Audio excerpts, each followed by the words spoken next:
ইসলামী আন্দোলন বাংলাদেশের সারা দেশের নেতৃবৃন্দকে গণ অধিকার পরিষদের পক্ষ থেকে অভিনন্দন এবং শুভেচ্ছা জানাই।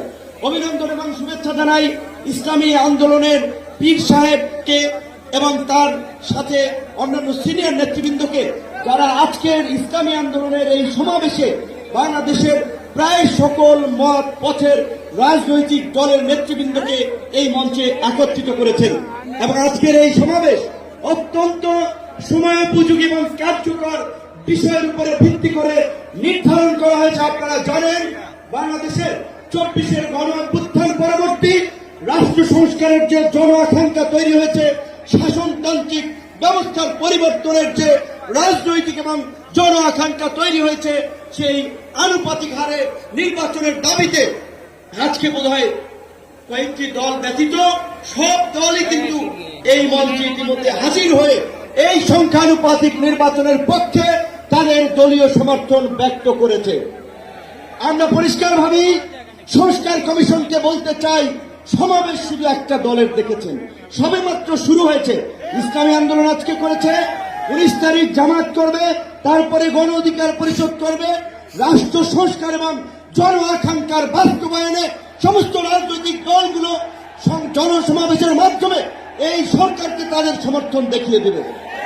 তাই আমরা বলতে চাই, কোন দু একটি দলের উপরে ভিত্তি করে দু একটি দলের কথায় সংস্কারের নকশায় পরিবর্তন আনা যাবে না। আমি সংস্কার কমিশনে বলেছিলাম, দেশ স্বাধীনের পরে ডক্টর কামাল হোসেন বলেছিল, আমাদের নেতা শেখ মুজিব, আমরা তো তাকে দেখে সংবিধান নির্মাণ করেছিলাম, রচনা করেছিলাম, তাকে এম্পাওয়ার করার জন্য।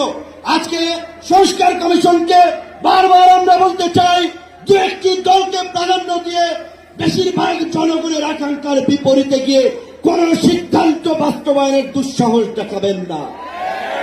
আনুপাতিক হারে নির্বাচন হলে সমস্যাটা কি? কোন সমস্যা নাই। প্রধানমন্ত্রীর মেয়াদ 10 বছরের বেশি না থাকলে সমস্যা কি? আমরা অত্যন্ত যৌক্তিকভাবে এই কথাগুলো দফায় দফায় আলোচনায় তুলে ধরছি, কিন্তু এটা পরিষ্কার, সংবিধান এই সংস্কার জাতীয় ঐক্যমত্য কমিশন কেন জানি দু একটি দলের প্রতি পক্ষপাতমূলক আচরণ করছে। যারা পীর সাহেব সহ জামাতের নেতৃবৃন্দ, তারাও বলছে, আমরাও বলছি। আজকে সারা বাংলাদেশের উপজেলা, পৌরসভা, সিটি কর্পোরেশনে স্থানীয় জনপ্রতিনিধি নাই। কাজী এই সরকারের আমলে যেমনি ভাবে জাতীয় নির্বাচন হবে, একই সাথে অনতি বিলম্বে আমরা স্থানীয় নির্বাচন আয়োজনেরও দাবি জানাচ্ছি। সবাই ভালো থাকবেন। আসসালামু আলাইকুম।